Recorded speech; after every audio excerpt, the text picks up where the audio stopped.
So Erika Kirk is so fake, as we all know, right? Let's take a look really quick. I just want to go find Suzanne.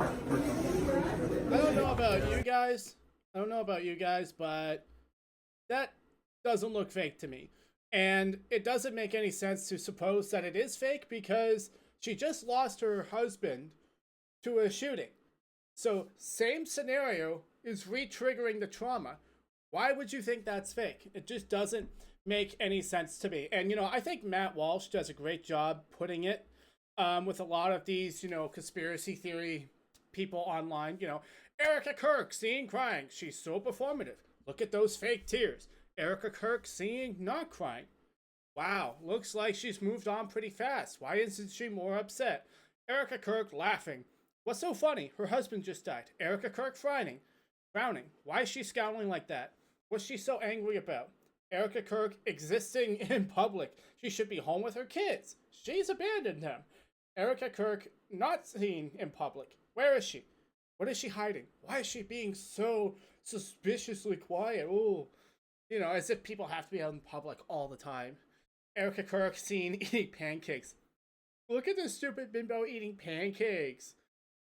Too good for waffles, huh? She has waffles. Oh, interesting she chose waffles. Kind of suspicious if you ask me. Like, people are so desperate to create something that isn't actually there. The real world is messed up enough, guys. You don't have to go looking for conspiracy theories and weird ideas that aren't actually there. In regards to the shooter and the reaction, people are trying to say that this is fake too. And that doesn't seem fake to me either. Someone called That's Kaizen has a really good breakdown, and I just wanted to share it with you guys real quick. On Saturday night, Cole Allen, a man from California, tried to break into a dinner Trump was at with a shotgun, handgun, and multiple knives. On Sunday morning, I was in a cafe in Venice, California, looking for a breakfast burrito when a server said, "Did you hear about what happened at that dinner?"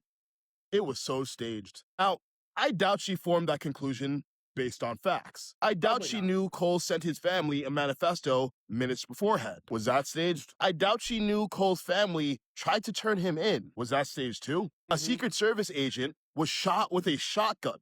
Was that Definitely. staged? Cole Oh, yeah. donated to Kamala Harris, attended No Kings protests. Well, you see, he allowed himself to be shot.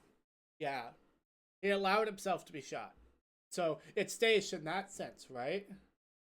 And posted anti-Trump rhetoric for years. How'd they stage that? Right. She probably never thought, if it was staged, why stop Cole in the lobby instead of letting him into the ballroom to fake a shot at the president? I mean, if this was a movie, it would have a terrible rating on Rotten Tomatoes.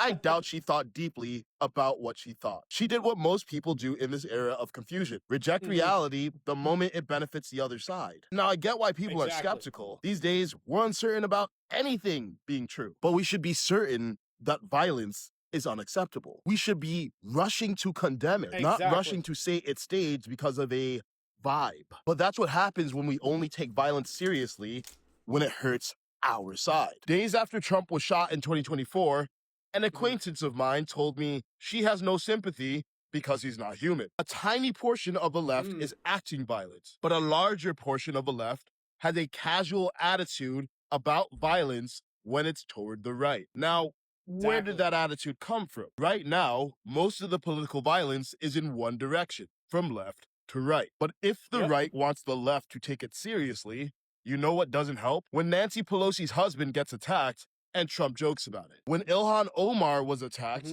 and Trump said she staged it. None of that justifies violence against anyone. But do you see the cycle? Even if the problem... Real quick, I just want to say I find Trump to be absolutely cringe and classless. I like a lot of policies that he has. I'm all for secure borders. I'm all for pushing back against the woke trans agenda and all that nonsense and putting, Christianity back on top where it's supposed to be and stuff. But Trump just has no class. Like, how many times has he made fun of somebody who died who was a political opponent of his? Like, I just don't find it acceptable. I don't think that that's the way we should be treating people. And I think Trump's done a lot of good for the world. I think pushing back against the absolutely insane left wing nonsense that they created the situation that we needed Trump. But I don't like him personally. I'm just gonna be honest. That's just Problem me. is not evenly distributed. The solution is shared. We've got to stop rejecting reality just because it doesn't serve our side. Whenever there is even the appearance of violence, the only thing we should say is, I don't care if it's left or right. It's wrong. It's not about sympathy or sides. It's actually self-interest, because today it hurts them, but tomorrow it hurts you. No one should be sipping coffee on Sunday morning, calling Saturday night staged. And we should never dismiss violence because we dislike the target, because eventually what you do to others, they will do unto you. Exactly. And that's why, as Christians, we need to make sure that we actually stay true to biblical values and don't get split up and into political violence. So for example, James 1:27, religion that God our Father accepts as pure and faultless is this: to look after orphans and widows, not say that they're staged, guys. Erika Kirk is crying because she lost her husband in a very traumatic way, and then the traumatic event happened again. Duh. Like how is that a surprise? Look after orphans and widows in their distress, and to keep oneself from being polluted by the world. You need to keep yourself from being polluted by this ideological mentality of, oh, the violence is happening over there, so I don't care about it. Oh, it was a left-wing person that got mugged or attacked. Ha! F around, find out, you know what I mean? It's like, no. No, our hearts should break equally for all human beings, because that's what God does. If I see a No Kings protester just peacefully standing on the street, being an idiot and shouting stupid ideological slogans that make no sense, and then someone hauls up and cracks him in the face, I don't care if they're a left-wing person and they're saying stupid stuff. That's not okay. And I will immediately run to defend them, because that's what God calls us to do. Another one, Jeremiah 22:3. Hey, this one's going to ruffle a little conservative feathers. Do no wrong or violence to the resident alien, the fatherless, and the widow.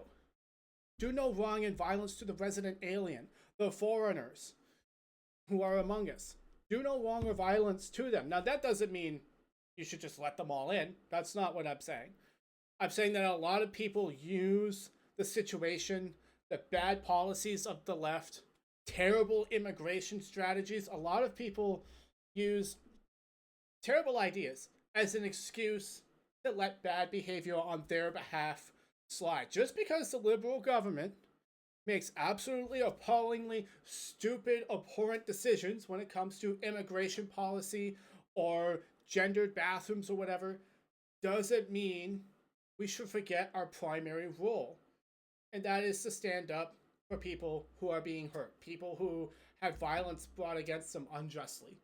And so if you see the immigrant family being targeted, and this does happen, if you see the a Muslim family having a pig's head chucked at their door, that's not okay. Yes, Islam is a problem. Sharia law is abhorrent. And the liberals are really screwing us over by allowing so many of them in, because they don't check to see who's Shia and who's Sunni, who's ISIS and who's chill. I've worked with a lot of Muslims. Love them to death. They're like the most chill, wonderful people. But if you let in 1 million of them, 10% are radical, well, now you have 100,000 radical people in your community. That's really dumb. That's what the woke left does, and that's why we're all screwed over. That doesn't justify you taking your anger out on a poor Muslim woman by chucking a pig's head at her door. That actually happened, by the way. So we need to make sure that we don't use the BS on one side as an excuse to ignore the BS when it doesn't affect us, right? Hope that makes sense. Guys, if you vibe with what I'm trying to share and what I'm trying to do, check out some of the other videos on the channel, hit the subscribe button, and I will see you later. Peace.